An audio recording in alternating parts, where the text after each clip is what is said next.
November 7th, 1983.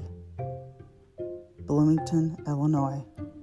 A father and husband goes on a business trip only to find out his family has been murdered. This is the story of David Hendricks.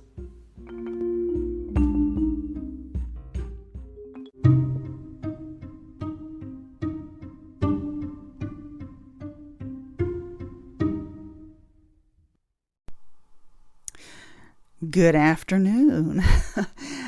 It is Thursday, and this is Kelli from Kelli's Coffee and Crime Chat. I was sick last week, so I am a week late. And I thought I would bring this to you on Thursday, hoping my voice sounds okay. I still have a cough hanging on, but I got my cough drops with me here. And so I'm hoping I can get through this without coughing, because I know it annoys people when this cough is terrible. But I am better. I am up and around, back to work, and I want to get this episode up. It is May 18th. I cannot believe we're this far into May. Memorial Week will be nice. I'll be off work. I'll have a lot more time to do stuff. So I wanted to start, first of all, by doing some shout outs. I have gotten into a couple new podcasts I just stumbled across. One is The Suspended Sentence. If you guys are looking for a very good true crime podcast with some really good episodes, this is a good one. The Suspended Sentence. I love the cases they cover, and even some of their episodes they just do, like there was one, I can't remember the title, but they talked about the defenses, the most outrageous defenses or something in court when people, and then there was another one about, I have not listened to it yet, but it's about the laws, some of the weird laws that they have in, I think, different states or something. And I want to listen to that one. And I have not done it yet because I'm so busy listening to so many of other ones, other episodes and other podcasts, but I need to get around to that. But look that one up. It is called The Suspended Sentence. The other one is #murder. I just started listening to. I've only listened to a couple. They cover Aileen Wuornos, if I'm saying that right, because she's one of my. I know it's weird to say people got a favorite serial killer or whatever, but she's mine, and I love hearing her story on any podcast. That's usually the first one I'll listen to. So I just wanted to give them a shout out. And Dream Idiots is another podcast. If you're looking for something fun to listen to, these guys are really cool. And they have done a couple, one, they just did a true crime case. It was about a doctor, and I cannot pronounce his last name. It started with a K. I should have wrote it down. Kowalski, I don't know, something like that. And he was a murderous doctor. Man, I'm probably saying that too fast. But, man, that was really something. And that you want to hear a good one? Listen to that one. That's a pretty good one. And then their latest one, they just did one on, they're talking about Route 66. I say route. I know it's Route 66. And I've always been intrigued with that, how it runs from Illinois to California. And I'm in Illinois already. Like, I could just go right down to Springfield and hop on and drive that whole way. Because they were talking about that. And it's like, it is so cool. But that would be something I would love to do. But it's got, they talk about the different areas that while you're on Route 66 that you can stop at this really cool restaurant in Springfield. And then they talk about a place in drive-in theater in Missouri. And then they talk about these different areas in the states on the way through Route 66. And it's so cool. I didn't even know there was a TV show called that back in the 60s. So I'm learning all kinds of things when I listen to these guys. Look them up. It's always a good time listening to them. It is called Dream Idiots. It's a funny name too. They also do the curse word of the week, which is also funny. But I just wanted to give them a shout out right at the beginning. If you're looking for anything new or anything different to get into, those are really good. I am drinking 2 Java Mama beverages today. My coffee is Choco Glazing, which is part of our donut collection. It is a chocolate frosted chocolate cake donut, and it is wonderful. The Homer was one of my favorites, but now this is, I think, a little bit better than the Homer, but I am a chocolate crazy. I mean, I love chocolate, anything. You give me chocolate on chocolate on chocolate on chocolate, I love it. It is like so good. So that is the coffee I am drinking. Man, that's good. Okay. And I'm also drinking iced tea. I got the Java Mama Purple Papaya Berry Passion is what it's called. It's got berries, apple flavored, apple pieces, real blackberry, all different kinds of ingredients. And there are, of course, natural ingredients. And I love their iced teas. There's no caffeine in it, but it is nice because it's a nice sunny day today in the 70s. And, well, actually, I think it's in the 80s. So I have to have my iced tea. Man, it's good. So that is these are both still available. So look that up. If I will leave the link in the show notes. Their iced tea is very easy to make. They're in little pouches, and you put the pouch in your whatever pitcher you want to have your iced tea in. Let it brew. I think it's 8 to 10 hours. Let it brew, and then next day it's ready. So very cool. I love their iced teas. Their iced coffee is the same way. I got chocolate summer in their iced coffee, and I love it. And that's done the exact same way. They're in little pouches all ready for you. They're like filtered pouches. So they're all ready for you to make in the cold water and put in the fridge. So, okay. Here we go. On to our case today. I've been wanting to do this one right around the time I started the podcast, but I kept waiting around. This is actually well known, and a lot of people may have heard about it, may have not. I know people in this area definitely have heard about it. But this is a story of David Hendricks. My sources are Wikipedia, Lamont at Large, which is a YouTube channel. Watch his YouTube channel. He's actually there on location in Bloomington in the cemetery, and he's even at the house. And it's very good listening to him. I'm going to listen to more of his YouTube episodes because he's really good. Lamont at Large, Lamont. Cool name. I love that name. Okay, and I also have a website, iwuargus.com. Okay. David Hendricks was raised in Oak Park, Illinois. One thing I did forget, I don't know if I forgot to write his age down, but I know he's older right now. Of course, maybe it might come in at the end of this. But he was raised in Oak Park, Illinois, which is up by Chicago. He was an orthopedist, known for the Cash back brace, CASH, and I think that is, those letters stand for something. But I'm not positive because that's how it's written. But the Cash back brace, he invented this back brace. And when he started orthopedist, he was just starting out and he didn't have very much money. But he started making more money when he invented this back brace. He moved the whole family to Bloomington, Illinois. And his wife is 30-year-old Susan Hendricks, 9-year-old Rebecca, 7-year-old Grace, 5-year-old Benjamin. And they moved to Bloomington in 1982. They were church members of the Plymouth Brethren. I don't really know what that is. I know it started in Dublin, Ireland. They're not a Christian denomination, but they're like-minded free churches. I have no idea what that is. I did find out that they did not own a television. They kept to themselves. The neighbors didn't really know them all that well. They just kept to themselves. He started getting wealthy in this business of his back brace. And the evening of November 7th, Susan went to a baby shower 40 minutes away in the town of Delavan, Illinois. She went to this baby shower. Now, this was the evening of November 7th. So she was going to be busy. So, David Hendricks just, took his kids and for a night, like a dad night out.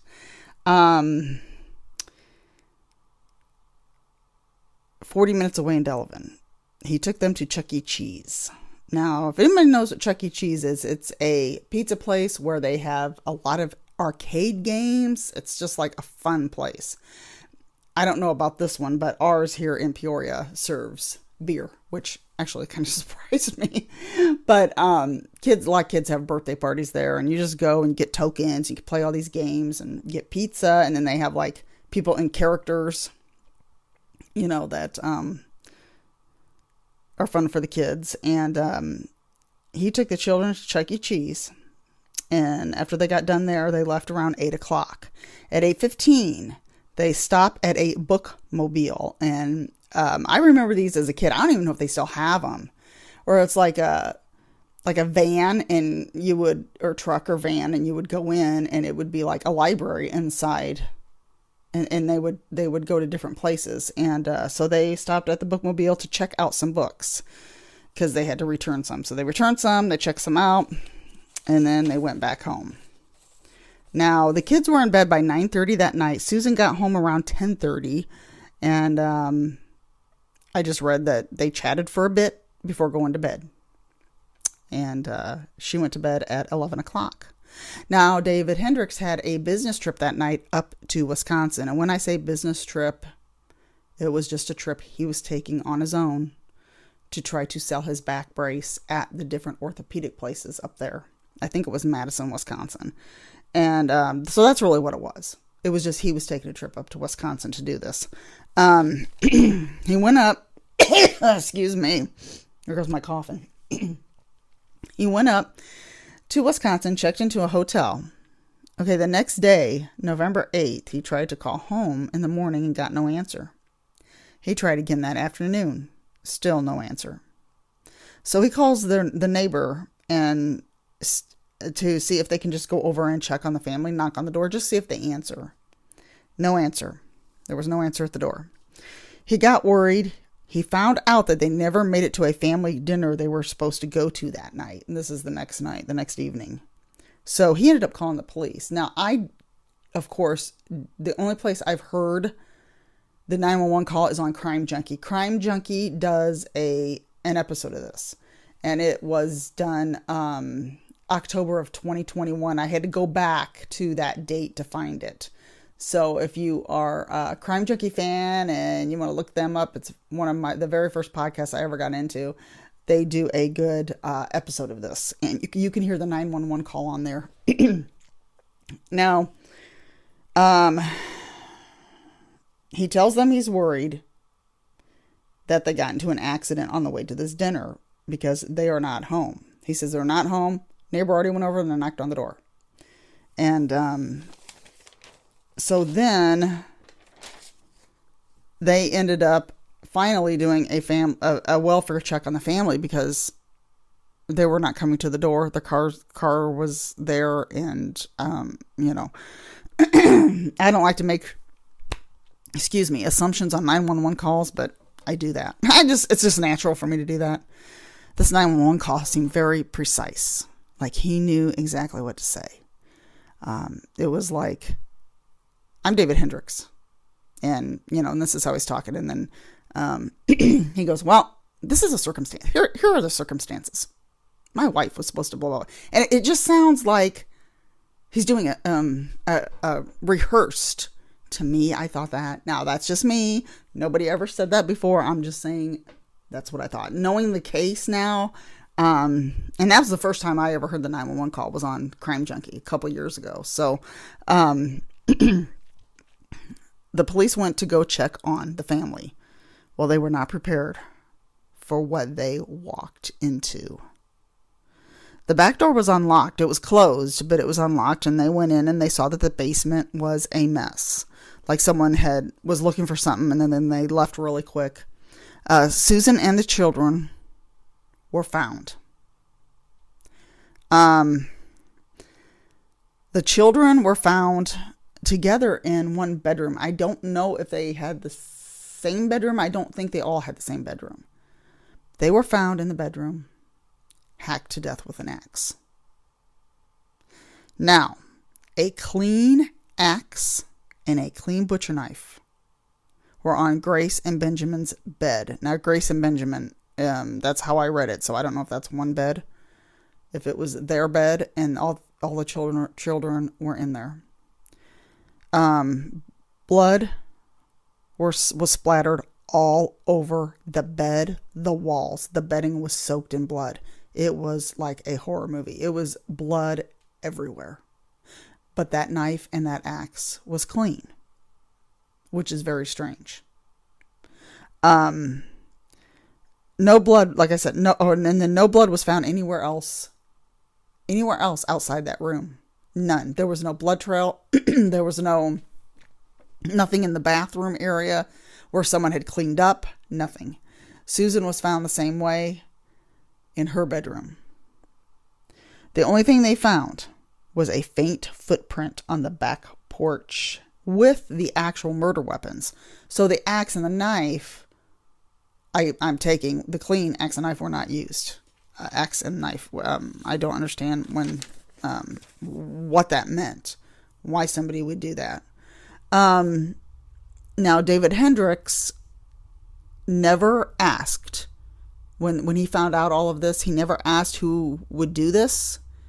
He never asked if they had suspects, they had anybody in custody. What he said, at least they're with God now. They're in a better place. That blew everybody's minds. And this is when the police started suspecting him. He was arrested. And that's what they were showing when on TV the next day after they were found. His behavior was on TV. I taken it was the news. Like I said, back then I don't, this was 83. So I was just a young kid and I don't remember them saying, I just remember my mom talking about it. How's that terrible that he said that? And my mom was just going on and on and on about it. And everybody was like, I was a kid. I didn't watch the news, but I just went by what everybody else said after the fact. So he went to trial by jury. The evidence that they found, stomach contents of the pizza they had at Chuck E. Cheese. They were saying the time of death, the children died at 10, Susan at 10:30. If they died at that time, he was still there. Now, stomach contents isn't 100%. They don't know how, kids are bouncing around at Chuck E. Cheese. You don't know. They could have, I don't know if that stops digestion. I don't know, but I know it affects it. There's different things that can affect how fast somebody digests food.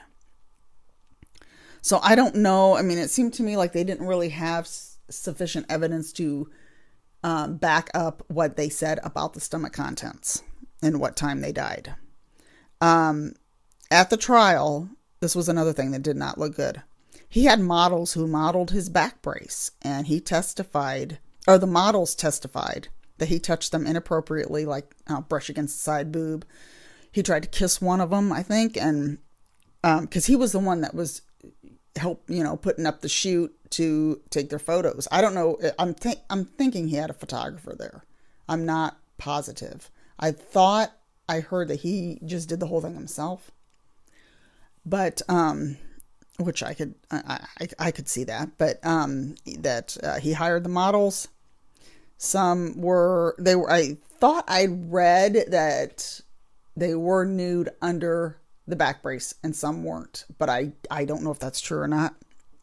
This did not look good during the trial. And they used this to show that the jury that he was a religious man and wanting to get out of his marriage, but he was not allowed to get divorced. So that was another thing that came up in the trial. He was sentenced to life in prison at Menard Correctional Center, which I have talked about that before on my podcast. I think it's by Springfield. During the years he was in there, he wrote a book about his cellmate's life. And that's what he did to pass the time. His cellmate, I'm not sure who the cellmate was, but he wrote his biography. He was in there for, 7 years later. During that 7 years, he wrote the book, which I did not know that, but 7 years later, he appealed, saying that the evidence was circumstantial. Like I said, the stomach contents. He ended up getting a new trial because all this was circumstantial evidence. That's what he got put away for, because there was nothing on him. There was no blood through the house, but in those bedrooms. So, not even in the drains, nowhere in the bathrooms. And this is so strange to me. So whoever did this, did they wear like a hazmat suit? And if they did, where's the suit at? Or did they wrap themselves in plastic? I mean, I don't know. I have never heard of this happening. I mean, I don't know anybody that cleans up this good. If they do, maybe they need to get a job cleaning houses if that's what they did, because blood is hard to clean up. And with this much blood, it is just the strangest thing. I mean, I guess you can go out a window. Well, you can't go out a window. You got 2 bedrooms. It's just weird to me. I always think about that. So they went ahead and he had a second trial without the model's confession or testimonies, and without any of the religious beliefs or any of his religious beliefs coming into the trial. And even a fellow inmate confessed that he did it. A fellow inmate said that David Hendricks had confessed to him that he had done it. But that didn't work. He was acquitted by a jury in 1991. A second jury. Acquitted. I remember he got married while he was in prison. Her name was Pat, and I think she was from Ohio. Shortly after this, he ended up on, they both were on Sally Jesse Raphael. The detective was on there. Some of the people from his neighborhood was on there. All of them were upset that he got out. I remember watching it, and because by 1991, I was way out of my, I was out of my teenage years. So and I was watching Sally Jesse Raphael, and wow.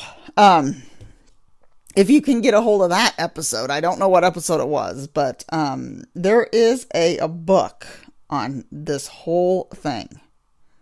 It's called Reasonable Doubt by Steve Vogel. I ordered it on Thrift Books for $4.39, and I have not gotten it yet. It's got to be getting here pretty soon, because I do like to get my books on there because they're pretty cheap. But he was married to Pat, his second wife. Divorced at some time, I don't know when. He ended up actually total married 4 times. He's married to his 4th wife. He is living in Florida. So that's David Hendricks. Many, many people I know. I don't know one person that thinks David Hendricks is innocent in this area.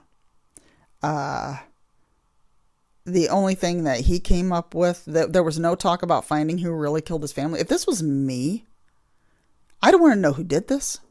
I would hound the police saying, you find who did this. He accused his wife's sister's ex-husband, so former brother-in-law of his wife. His wife's family has stuck behind him this whole time, saying he did not do it.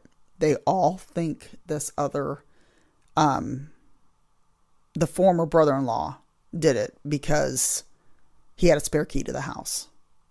Okay, if he had a spare key to the house, I mean, the door was unlocked when they found him. Of course, that don't mean anything. I guess you're not going to lock up after you leave. But that's why they think he did it. I never heard any other reason why they thought he did it. He doesn't think David Hendricks did it even. He doesn't think David Hendricks did it.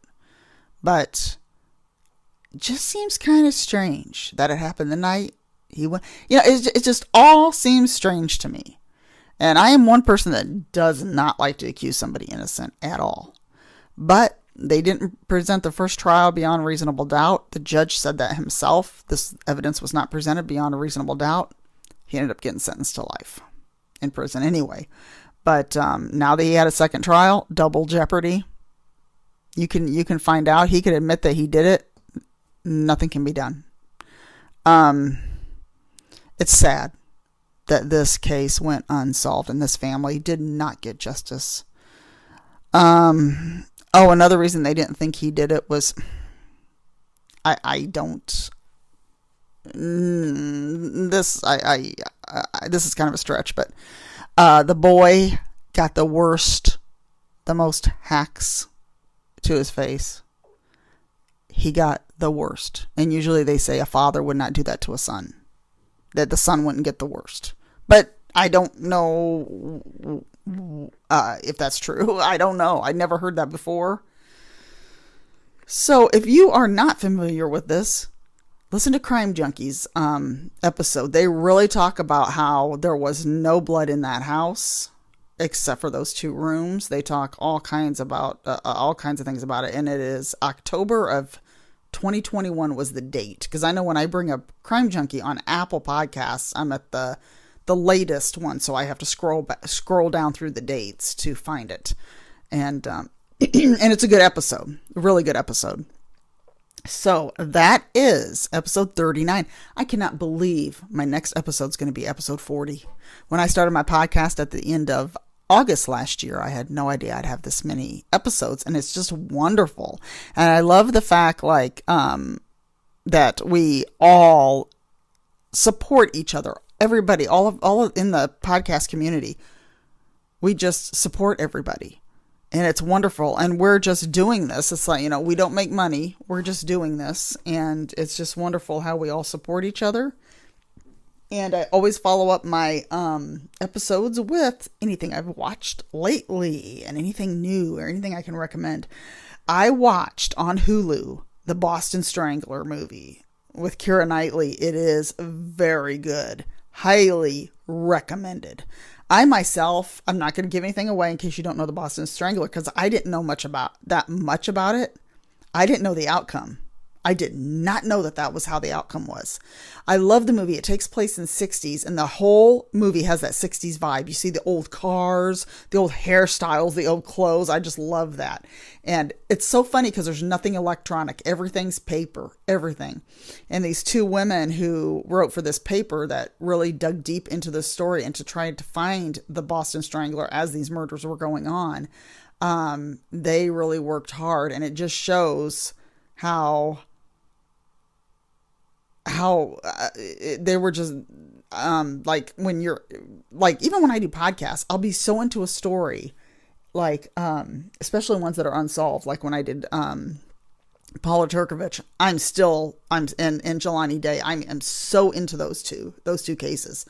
And this girl, she was Keira Knightley in the movie. She was married, had 2 kids, and her husband had to help take care of the kids. She got a call. She had to run out and try to get an interview or a lead or, for the story.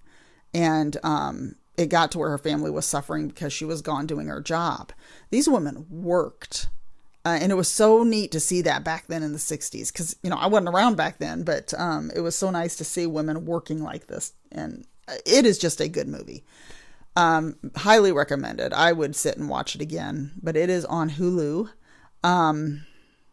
I don't think I've seen anything new. I finished the series Beef on Netflix. That's another good one. Last episode was kind of strange, but I still liked it. The second to last episode got pretty, oh my gosh, there's one part with a panic room. I don't know if you've seen it, but I was in shock. But anyway, that's all I'm going to say. I don't want to give it away. So that's another good one. Like I said, I don't think I've been sick. I've been in bed all weekend. And I don't really have anything other that I've watched and can recommend. But I'm so glad to be back in and doing this episode and getting back on my podcast. So I want to wish everybody a wonderful weekend. Have a wonderful Friday tomorrow. Next week is Memorial Day. So have a wonderful weekend. Hope you're having nice weather there. We are to be up in the 70s and 80s over the weekend and no rain. So I hope everybody out there is having wonderful weather and I hope everybody had a wonderful Mother's Day, by the way. I was able to go see my mom on Tuesday when I got better. But I laid with my kitties. That was my Mother's Day, laying in the recliner with a blanket with my babies.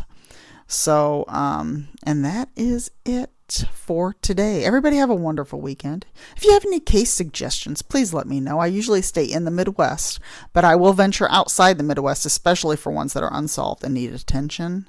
So, and if anybody has any questions, you can always email me. I will have my email, Instagram, Facebook, everything in the show notes. So everyone have a wonderful Thursday, and I will see you next time.